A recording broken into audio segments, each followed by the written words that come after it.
Itong si Alex Stockton ay ayaw na ditong maglaro sa Converge Fiber Xers.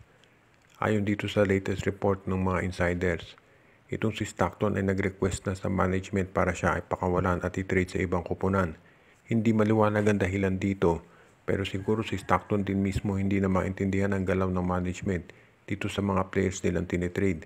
At sa ngayon gusto na raw niya maglaro. Hindi nag-specify kung saang team. Basta ayaw na ni Stockton sa Converge. Ang problema, ang Converge ayaw pakawalan ng nabanggit na player. Hindi katulad sa nangyari dito kay Jeron Teng at Maverick Hanmisi na basta na lang ni-release. Itong Converge ay ayaw daw pakawalan itong si Stockton. Siguro kung makakakaroon sila ng trade partner, papayag. Alam nating maraming PBA teams mang gusto makakuha dito kay Stockton dahil ito isang mahusay na two-way player. Pero ang tanong, sino kaya ang hihinging kapalit nitong Converge Fiber Xers?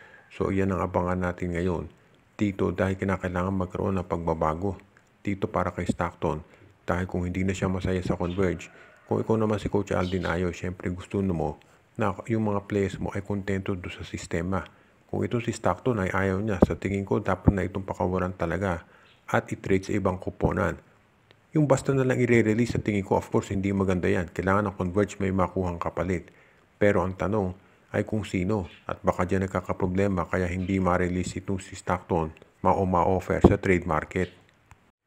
Itong Magnolia Chicken Templados ay gumaganda na ang laro ngayon. Nakita natin na tabla na nila yung serye.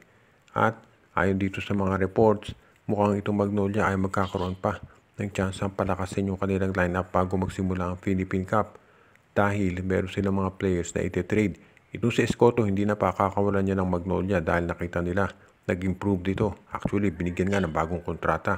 Ang malamang matrade dyan, ito si Jackson Corpus, si Jerica Hanmisi, at itong si David Morel. Dahil yan yung mga players na hindi nagagamit itong hot shots ngayon. Ito si Hanmisi, scorer sana yan, pero mukhang kulang sa depensa. At ito si Corpus naman, well, mahusay naman si Corpus. Yun nga lang, ang daming players ng Magnolia doon sa position niya. Kabilang na ito si Rom De La Rosa, itong si Abu Tratter, at itong si Calvin Abueva. Kaya masasabi natin na talagang ang kailangan ngayon itong Magnolia ay mag-release ng ibang players. Dati kulang sila pero ngayon naging sobra na. So asahan natin na itong si Jackson Corpus, David Morel at itong iba pa nilang players katulad ni Hanmisi ay mate-trade.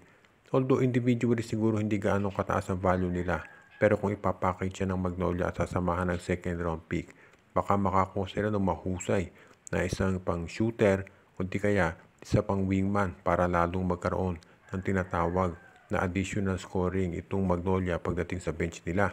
Kilala ang Magnolia sa defense pero syempre iba pa rin pag may dagdag ka pang scorer.